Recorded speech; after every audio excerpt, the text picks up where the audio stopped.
If you're looking for a new ads management client, then today's episode is especially for you. We are diving into the big mistakes to avoid. And if you don't offer ads as a service, keep listening because these tips will help you too.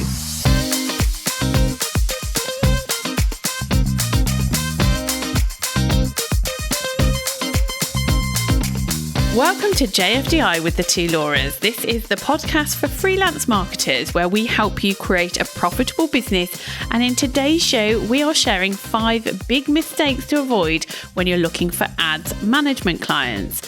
But before we dive into this, a quick hello from us. We are Laura Moore and Laura Davis, and more commonly known as the two Lauras. We are freelance social media marketers and ads managers ourselves, so we know what it's like trying to win new clients. We are also the founders of the Inner Hub, the only membership exclusively for freelance social media marketers, where we are dedicated to helping every member to build a profitable business they love. So over the years since we joined forces, we have helped literally thousands of freelancers, and we've spotted that there's 5 big mistakes that happen all the time when it comes to needing a new ads client. And once these mistakes are pointed out, you will be able to make sure that you avoid them. So even if you are at capacity right now, or even if you don't do ads right now, pay attention to these because these will help to make sure that you don't get caught out next time you need a client, whether you offer ads or something else. So, Laura, what is the first big mistake? The first big mistake is expecting people to know that you have capacity and availability for more clients. And we see this all the time, don't we? Yeah, quite often people will come to us and they will say that they're struggling to find a new client. We'll always ask in our groups, won't we, what is your biggest challenge right now? And they will say, I need a new client, or I'm struggling to find new clients. And then we'll go and look at their socials. And on their socials, they've never even told anyone that they've got capacity to help somebody. So, we need to remember that people are not mind readers. We need to tell them that we can help them. Yeah, and not just doing that by putting it on their Instagram stories, for example, because as we all know, they just disappear after 24 hours or even... And put them in your Instagram stories and then putting them in your highlights and expecting somebody to go and look at your highlight. When was the last time you looked at anyone's highlights? Yeah, I was just going to ask you the same. I don't know. I never look at people's highlights. So well over a year, if not longer. And I think on that note, although, posting on your social media platforms, whichever they are, yes, obviously that content hangs around longer than if you would post on stories, but you need to mention things more than once.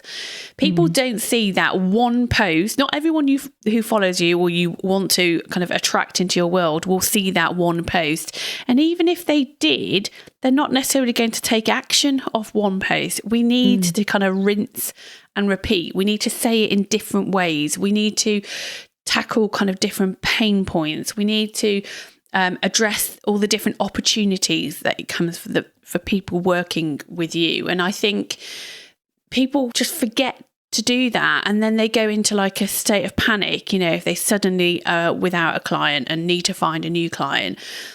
But they should have been doing all of this legwork before. Yeah, totally. And I think when you do have capacity, the risk with just saying it once is that, and we do this all the time, we will have a conversation and we'll be like, oh, we need to do blah, blah. Yesterday, I saw somebody on Instagram who said they do that. Who was it? Oh, I can't remember. Can't remember who it was. So you go and look, you can't find them. They never post again. And so the moment's passed and you go and find somebody else. So if you tell somebody you've got capacity today, but tomorrow is the day that they actually need that capacity, or they're speaking to whoever it is in the business to make that decision, and they can't find your post and you don't show up in their newsfeed again, you've missed that opportunity. But your competitor does. Yeah. Market your business, guys. It's quite important. I know. And, the amount of people who push back on this is, it's a lot. And it just, to me, as a business owner and we obviously hire lots of different freelancers for lots of different things. If that freelancer wasn't showing me that they were good at what they do, i.e.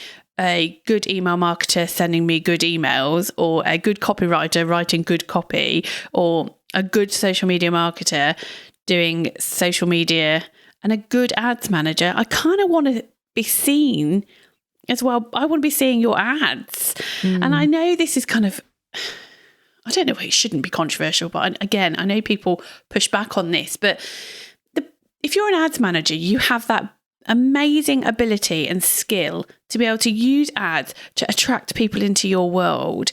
And you could be really clever about it as well. Like I see some amazingly clever, like retargeting from some service-based people and ads managers.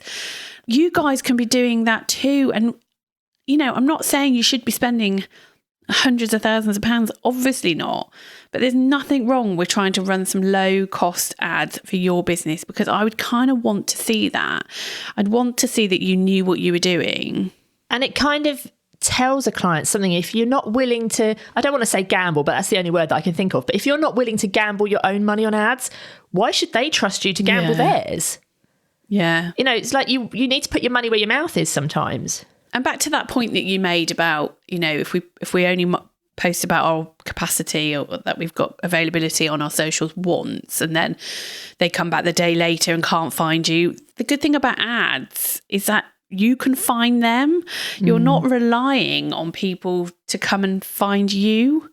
You know, you're being much more proactive about it. And I just think, you know, being a good ads manager is such an amazing skill to have and with huge benefits to clients. But you've got to remember to look after yourself as well. Use that skill to your advantage. Be creative about it. Grab people's attention. You know, the retargeting you can do from your website traffic, you know, it could be amazing. And I get it all the time. Like my feed is full of ads managers who are running their own ads. So that people are doing it. So if you're not doing it, then and your competitors are in your niche, then you're making your life even harder, I would say. Yeah, definitely. I think also going back to expecting everybody to know that you have capacity, you should be doing everything you can to literally tell everybody that you come across. Like, tell your friends, tell your private Facebook profile, tell your hairdresser, literally tell every single person that you come across, you know, this is what I do for a living. By the way, if you know anyone who needs my help, I have actually got space right now. But also you should be tracking all your prospective leads. You should have a list of target clients who you want to work with. And you should be working on that prospect list all the time so that as and when you have capacity for a new client, you know who you can go to. You've already started to build relationships and you can literally get in touch with people direct and just say, by the way, I know we've had these conversations, just to let you know, I've got capacity right now. You know where I am if you need me. If you don't have that prospect list, you're starting from scratch every single time. You're just making your life really difficult. And you've got to remember as well, when you're an ads manager, like a freelance, you know, you're not an agency, you're not looking to take on hundreds and hundreds of clients. So say you just want, say, 3 or 4 clients, you've got to remind your audience of that they can't just come to you whenever they want. You've got to say to people, look, I only work with, you know, the 4 best businesses that I can. And you've got to make people think, oh, I really want to work with you. I'm prepared to wait for you. So you can do that by putting out great content, talk about that kind of scarcity that, you know, you don't have opportunities very often. Like, have a waiting list, like give yourself that confidence to tell people that people are waiting to work with me. Like, make yourself be the person that people want to work with. Because as I've just said, an ads manager is such a good skill and such a good opportunity for loads of different, or if not all businesses. And I just think we need to just have more confidence in ourselves to tell the world that. Yeah, I agree. Going on to big mistake number 2, I think when you are struggling to find a client, it can be really tempting to feel like you have to persuade somebody to invest in ads. And this is a big mistake. You should never be trying to persuade somebody to invest in ads, because they will turn out to be the worst clients ever, won't they? They will. And I think if it's hard work to convince a client, you just know it's not going to go well. You know, that businesses do have to be at a certain point in their business to effectively see the benefits of ads. You know, it's definitely easier, I guess, to use social media marketing, like organic marketing, from the start of a business outset. But from ads, you know, there's a lot of moving parts that need to be working in a business for an ads manager to be able to make, you know, significant improvements to the leads or the sales. So sometimes, you need to just be able to have the confidence to say, no, you're not ready. Yeah. And if no, I don't think you're ready for me. And if you have a variety of offers available in your business, maybe you've got something else is better for them at the stage they are in that business, then even better. But having to convince clients or having to justify why you charge what you charge, or like, I get why, they might need to have an understanding of how much they need to spend because they just don't know how it works. Like, that's totally fine that people can be inquisitive and want to understand how their money is being spent. I absolutely get that. And you kind of actually want people to have a good understanding of that. But if you're finding that they are asking for that kind of justification and they just don't get it, they don't get marketing, and it's a bit of a battle, then you should just walk away. They're not your dream client, are they? And I think the difficult. I was just going to say, if you're really if you really need a client, you maybe really need that income. I totally get it. And I have been there myself where I've really wanted that new client. I needed that extra income. So I've taken on clients that I really probably shouldn't have done. And I've negotiated my fee, and very quickly I resent it. They clearly don't understand why I've not got them 20 times ROAS that people talk about on LinkedIn within 3 days. And I wish, in hindsight, it just wasn't worth it. It wasn't worth it to get that money just to then have to go through that awkward offboarding process. Yeah. There was a comment in our membership, the Inner Hub, recently, where somebody was talking about ads budget with a client, and the client wanted to spend a very sensible amount of £8 a month on their ads. Oh, yeah. And this is the sort of businesses that you just want to run from, because they can't, it's almost like they understand the benefit of ads, but if you've got to persuade them to actually spend a decent amount of money, you're just going to have a running battle with them, with having to, like you said, justify how much they're spending, and they're just going to feel really uncomfortable all the time. And it's just really awkward to work with somebody like that. When you're persuading somebody to part with their hard-earned cash, that's not a good way to start off a relationship. No, and we talk about this a lot, but one of the best things about being a freelancer is that you can curate your business to be however you want it to be. And one of the joys is working with great businesses and great people, and people who really respect you, people who are prepared to pay, people who don't quibble when you put your fees up every year, people who enjoy working with you, are seeing the benefits, really appreciate you. These are the people that will warm your cockles. The people who are like constantly asking for justification, constantly quibbling over, the very small amount they might already be paying. They're not prepared, and even worse, when you start to get them results and they're not prepared to kind of scale that and reap the benefits and make hay while the sun shines. I was going to say make sun when the hay shines. It's just really frustrating as an ads manager, because you've got all these skills, but yet you can't utilise them because the businesses are just not, they're just not at the right level. They're not there yet, are they? And, lots of ads managers, I think, especially when they're starting out, they think, oh, well, I'll work with those ones because it's easier. Maybe they're spending less, so you feel like you've got there's less risk. But actually, they're the hardest clients. If you can find the clients that are spending, a few grand a month and are prepared to pay you, you will have a way better positive experience. You'll learn so much more in practice than when you're fighting with the small clients who don't have the budget. Yeah, and that's a good lead into mistake number 3 as well, I think, because especially if you are kind of new as an ads manager, or you haven't had very many clients yet, you can sometimes feel like you should drop your price to get a client, and that is a big mistake. Don't drop your prices just because you don't feel like you have enough experience yet, because you will always have more experience than the person that you're working for. Yeah. And you've got a valuable skill. Yeah.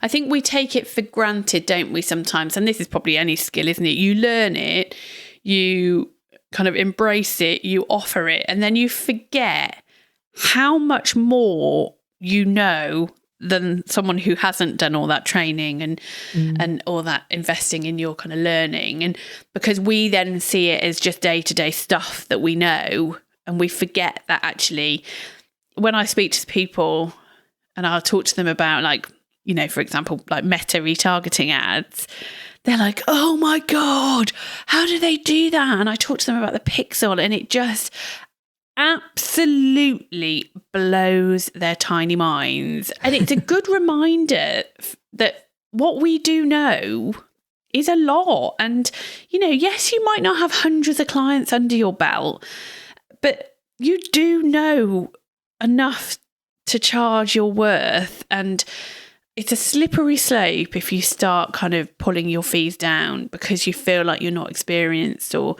you know, well, I'm just going to work with this, you know, like we've just said, going to work with this small client because it will be easier. It won't be. Like, honestly, it won't be. Like, I've done Facebook ads or Meta ads for years now, like over 10 years, and never, ever, ever has doing that resulted in a positive outcome. It's just not worth it. No, I agree. And if you are kind of in that stage, or you don't know how to charge for this service, or you're undercharging, go back in our podcast feed and listen to episode number 32. We talked in that episode about 5 steps to revolutionizing your pricing, and that will really help you to make sure that you are charging right in the first place. But don't drop your fees just because you feel like you don't have the experience, or you want to work with what you think is an easy client in the first place, because like Laura says, it won't be. It's just a big mistake. Okay, mistake number 4, Laura. Yeah, so this is one, again, we harp on about this quite a lot, but it's not pre-qualifying your ads leads. Like, you'll be amazed, like Laura mentioned before, the person in our membership who said that someone had said that they were happy to spend £8 a month. Imagine if you've gone through the process of someone booking a call with you, a discovery call.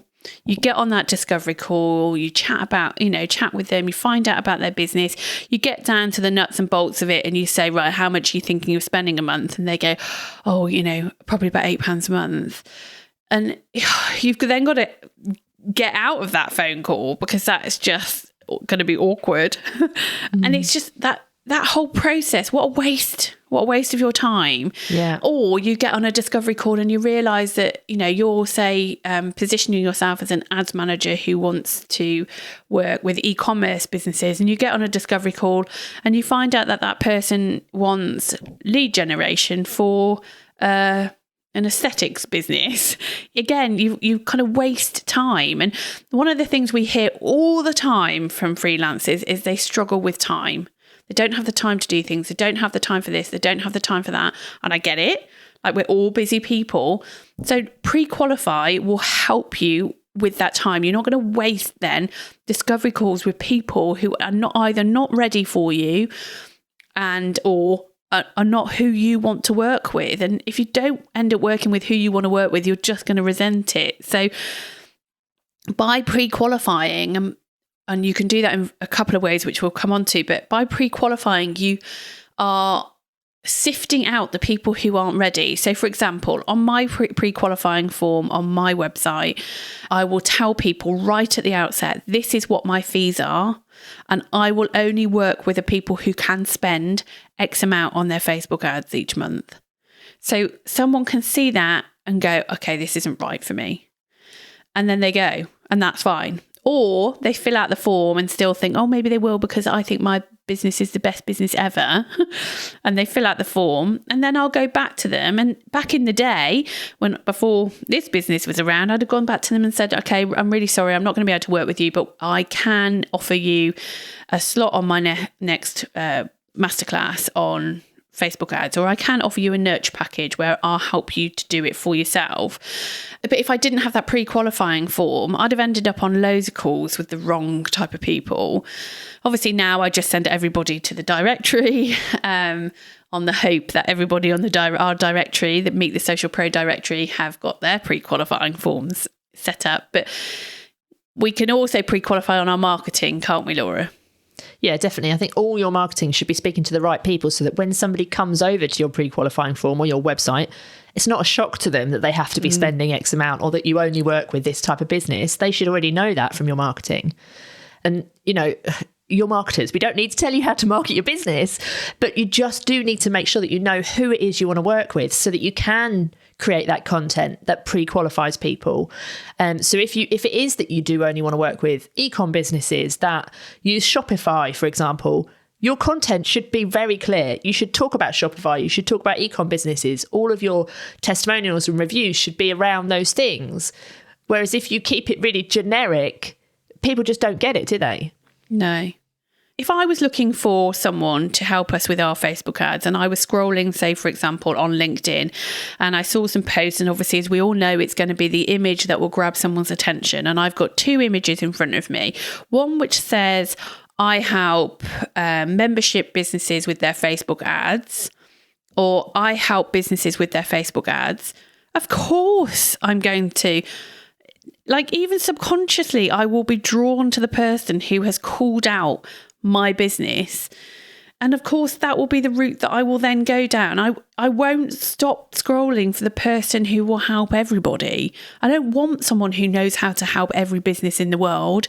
I want someone who knows how to help my business. And people are selfish when they're making these kind of decisions, and quite rightly so. They should be. They should, because their priority is their business. So they want to see content that speaks to them. That is that start of that process of pre-qualifying, isn't it? You know, because then I know, okay, well, this is the right person for me. But equally, if an e-commerce brand saw that post, they're not going to stop scrolling. So you're automatically filtering out the people that you don't want to work with in your marketing. And you're probably listening to Laura now thinking, yeah, but the whole point of this podcast is that I haven't got a client. I can't be picky. But you can be picky, because when you're not picky, you end up working with the nightmare clients. But also, by being specific in your marketing, people pay more for specificity. People pay more for an expert who can really help them with their business. People pay more when they know that the person that they are speaking to understands their business and understands what they do. And people pay more when they know that you are the expert in, you know, the industry, the type of ads that they want running, the tools that they use, all of those things. People will pay more, and they will be much more inclined, like Laura said, to actually stop and pay attention to your message than if you're just like, hey, I do ads. Come on, come and hire me. No one's interested in that. So if you're someone who on your website or even on your bio, on your social media, have book a discovery call with me and you're linked to your Calendly or what have you, if you do one thing after this podcast, is remove that and put yourself in a pre-qualifying form. Like, you can do it Google Forms, Typeform, Airtable. There are so many options. They don't have to cost you any money, but they will help you in the long run. And don't make this mistake. Don't have the button on your website lead to your form, and when they filled in their form, lead to your calendar so they can book the call. You need to be looking at that form and deciding whether or not you invite somebody to a call. Not everyone should be able to book a call with you. There should be a barrier. You know, your call should be exclusive to the people who you want to invite onto them. So not anyone should be able to rock up to your website and be able to just book into your diary. Like Laura said earlier, we're all busy people. We don't have time to just speak to everybody. So reclaim your time. Yeah. Okay, final big mistake. Well, that quite simply is not being on the Meet the Social Pro directory. So the Meet the Social Pro directory is a directory of part of the Inner Hub, which is our membership for freelancers. And the reason we set it up is to help. Well, actually, there's probably a bit more of a backstory, isn't there? So I did a campaign years and years ago on social media called Meet the Social Pro, and it was all about how we needed to find a way to position social media marketers who are the good ones, the genuine ones, the people who aren't out to make a quick buck. You know, the people who try hard, the people who continue to invest in their learning, you know, the people that I would want to work with. So we ran a campaign over a couple of years called Meet the Social Pro, which was brilliant. And then we decided that as part of our Inner Hub membership, that we would kind of follow that theme through and have a directory where we can help position our amazing members on this directory. And businesses looking don't need to fill out forms. They don't need to give us our email address. We've not put it behind any kind of gateway. It's easy for businesses to find people. They can come check you out. They don't have to kind of come via us. So we've made it as easy as possible for people to be found on that platform. And we get a lot of traffic, don't we? We get a lot of businesses looking. Yeah, in the last month alone, I think we've had 486 businesses on that directory. And literally that's just in the month of, we're in January right now. So that was in the month of January, nearly 500 businesses looking for a freelancer. That is a lot of potential leads. So when you're not on a directory like that, with all that potential opportunity, you're missing out. Last year in 2022, almost 7,000 businesses used our directory to find a freelancer. So, if you're sitting here thinking, oh my God, I really need a client, I need an ads client, or even a social media client or whatever, this is the place that you need to be showing up. Businesses are visiting here specifically with that goal in mind of finding somebody to help them. So yeah, get on it. Yeah. So how do people get on it? Okay, good point. So to be on the directory, you do have to be a member of our membership, the Inner Hub. You can go to the2lauras.com/Inner Hub to pop your name on the waiting list, and you'll get an email confirmation that you're on the waiting list. And then as soon as we open up space, you can come and join us, and you will get the listing included in your membership fee, and you can just go and pop all your details on there. If you are a member listening and you are on there, just a quick heads up, when was the last time you updated your listing? Go and look at it and see if there's anything that needs tweaking on there. And if you have got a link on there to book a discovery call with you, take that off, replace it with a link to your pre-qualifying form. Yeah, go do it.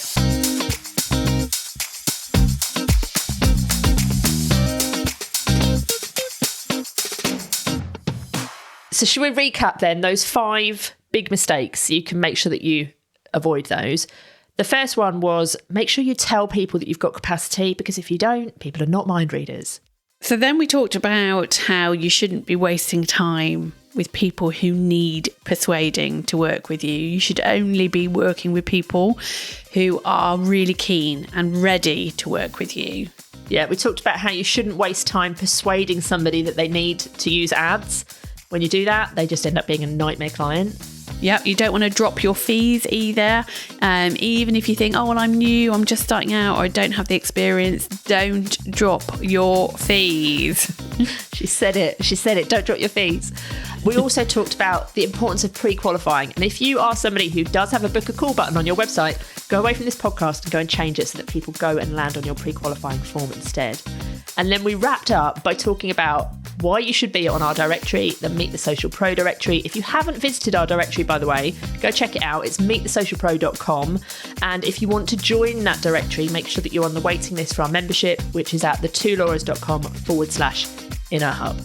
That's it. We will see you next week. Yeah, same time, same place. We would love to know as well what you thought of the show. So wherever you're listening, scroll down, leave us a review, let us know what you loved about the episode, and we will be back next week. Ta-ra! Toodle pip.